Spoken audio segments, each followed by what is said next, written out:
Hello everyone, welcome to my YouTube channel. ఈరోజు మనం చూడబోతున్న వీడియో ఏంటిదంటే what are the current feelings of your person. మీ person ఏం ఆలోచిస్తున్నారు అనేది ఈ వీడియో. ఇది కలెక్టివ్ రీడింగ్. సో ఇందులో ఏదో ఒక మెసేజ్ మీకోసం ఖచ్చితంగా ఉంటుంది. కేర్ఫుల్గా వినండి అండ్ అర్థం చేసుకోండి. అండ్ ఎవరైతే కొత్తగా నా యూట్యూబ్ ఛానల్ని చూస్తున్నారో ఇందులో మీకు ఏదో ఒక మెసేజ్ మీకోసం ఉంది అనిపిస్తే ఖచ్చితంగా సబ్స్క్రైబ్ చేసుకోండి అండ్ మీ ఒపీనియన్ని కామెంట్ రూపంలో చెప్పండి. సో చూద్దాం what are the current feelings of your person. ఏం ఆలోచిస్తున్నారు మీ person? Pentacles, ace of wands,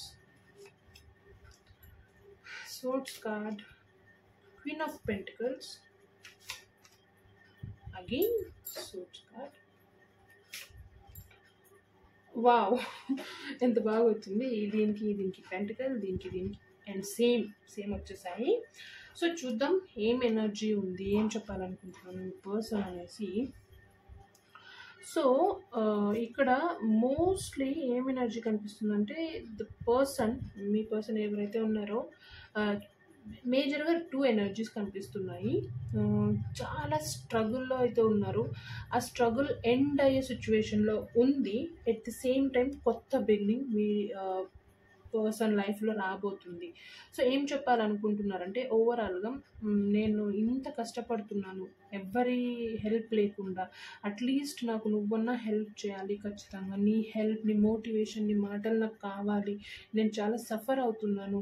at the same time నా మనసు ఏం బాగాలేదు. అండ్ ఇక్కడ చూడండి కార్డ్తో బ్రేక్ అయింది వాళ్ళ మనసు. అట్ ది సేమ్ టైం చాలా స్ట్రగుల్లో ఉన్నారు.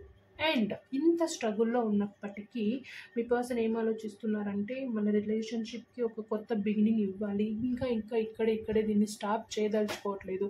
ఒక స్టెప్ ముందుకు పోదాం, కష్టమో నష్టమో. ఇక్కడ చూడండి పెంటికల్స్తో queen of pentacles, ace of wands and ace of swords.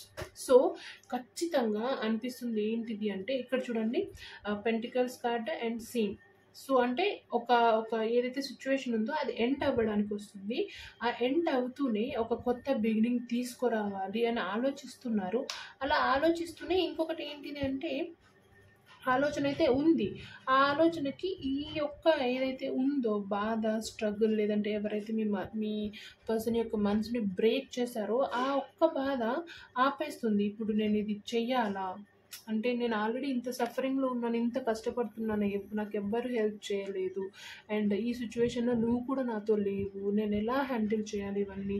సరే, లేదంటే ఏదైనా సరే ఒక కొత్త స్టెప్ తీసుకుందాం రిలేషన్షిప్లో అనుకుంటే ఇప్పుడు ఈ స్టెప్ తీసుకుంటే ఏమవుతుందో నాకు భయంగా ఉంది. నేను ఆలోచిస్తున్నాను. స్టిల్ ఆలోచన అయితే కంప్లీట్గా ఉంది. స్టెప్ తీసుకోవాలి, రిలేషన్షిప్ పరంగా ముందుకు పోవాలి. ఇంకా ఇంతవరకు మనం చూసిన స్ట్రగుల్, ఇంతవరకు మనం పడిన స్ట్రగుల్ చాలు, ఇంకా మనం ముందుకు పోదామని అనుకుంటున్నారు. బట్ స్టిల్ 99% అనుకుంటున్నా ఆ 1% మీ పర్సన్, ఆ 1% ఏదైతే ఉందో, ఆ పెయిన్ ఏదైతే ఉందో అది ఈ రిలేషన్షిప్ పరంగా ముందుకు పోనీకుండా ఆపేస్తుంది. నన్ను కొంచెం మోటివేషన్ కావాలి అనే ఒక ఎనర్జీ కనిపిస్తుంది. అట్ ద సేమ్ టైం ఎవరు మీ పర్సన్ని చాలా మోసం చేశారు ఇక్కడ. అంటే రిలేషన్షిప్ పరంగా అవ్వచ్చు, లేదంటే కెరియర్ పరంగా కొంచెం బ్యాక్ పుల్ చేశారు. సో మీరు డెఫినెట్గా మీ పర్సన్కి ఒక పాజిటివ్ ఎనర్జీని సెండ్ చేయండి. ఒక కొత్త బిగినింగ్ మీ లైఫ్లో డెఫినెట్గా రిలేషన్షిప్ పరంగా ఉంది. ఇదే మీ పర్సన్ కూడా మీకు చెప్పాలనుకుంటున్నారు. మనము ముందుకు పోదాం, ఖచ్చితంగా ఒక స్టెప్ తీసుకుందాం అని అనుకునే లోపే ఏదో ఒక ఎనర్జీ పుల్ చేస్తుంది. సో దాన్ని మీరు ఆపాలి అనేది ఈ కార్డ్తో రీడింగ్ అర్థమవుతుంది నాకు.